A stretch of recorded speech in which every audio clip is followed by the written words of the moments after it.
ഞാനിപ്പോൾ ലേറ്റസ്റ്റ് ആയിട്ട് ചെയ്തുകൊണ്ടിരിക്കുന്ന ഒരു പെയിൻറ്റിംഗ് ഉണ്ട്. എൻ്റെ ക്ഷമ പരീക്ഷിച്ച ഒരു പെയിൻറ്റിംഗ് ആയിരുന്നു അത്. ഞാനിപ്പോൾ കുറച്ച് മാസങ്ങളായിട്ട് ഒരു വാട്ടർ കളർ പെയിൻറ്റിംഗ് ചെയ്യുന്നുണ്ട്. അപ്പോൾ അതിൻ്റെ സ്പെഷ്യാലിറ്റി, അതിൻ്റെ അകത്തൊരു സാരിയുടെ ഒരു പാർട്ട് വരുന്നുണ്ട്. അതിൻ്റെ സ്പെഷ്യാലിറ്റി അതിൽ കുറേ റിപ്പീറ്റഡ് ആയിട്ടുള്ള പാറ്റേൺസ് വരുന്നുണ്ട്. സോ ചില പെയിൻറ്റിങ്ങുകൾ അല്ലെങ്കിൽ ചില ഡ്രോയിങ്ങുകൾ നമ്മൾ ചെയ്യുന്ന സമയത്ത് നമ്മുടെ വരയ്ക്കാനുള്ള സ്കില്ല് മാത്രമല്ല അതിൻ്റെ റിക്വയർമെൻ്റ് ആയിട്ട് വരുന്നുണ്ടായിരിക്കാം. അപ്പോൾ നമ്മുടെ മറ്റുള്ള ക്വാളിറ്റീസ് ആയിരിക്കും, ചിലപ്പോൾ നമ്മുടെ ക്ഷമാശീലമായിരിക്കും, ചിലപ്പോൾ നമ്മുടെ കോൺസെൻട്രേഷൻ അല്ലെങ്കിൽ ഫോക്കസ് ആയിരിക്കും. ഈ ഒരു ആർട്ട് വർക്കിൽ എൻ്റെ സ്കില്ലിനേക്കാൾ ഏറെ ഈ ഒരു ആർട്ട് വർക്ക് എന്നെ ടെസ്റ്റ് ചെയ്തത് എൻ്റെ ക്ഷമാശീലത്തിലായിരുന്നു. അതിൽ റിപ്പീറ്റഡ് ആയിട്ടുള്ള പാറ്റേൺസ് പിന്നെയും ഇരുന്നിരുന്ന് ചെയ്യുന്നത് ബോറിംഗ് ആയിട്ടുള്ള പ്രോസസ്സ് തന്നെയാണ്. പക്ഷേ എൻ്റെ ക്ഷമയെ പരീക്ഷിച്ചു, അതുകൊണ്ട് തന്നെ ഞാൻ വിട്ടുകൊടുത്തില്ല.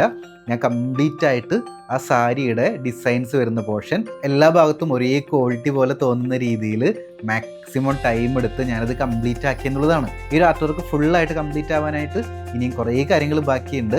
പക്ഷേ ഞാൻ പഠിച്ച പാഠം വളരെ ഇമ്പോർട്ടൻ്റ് ആയിരുന്നു. ക്ഷമാശീലം. നല്ല ആർട്ട് വർക്ക് ചെയ്യാനായിട്ട് നമുക്ക് എല്ലാവർക്കും പേഷ്യൻസ്, ക്ഷമാശീലം വേണം.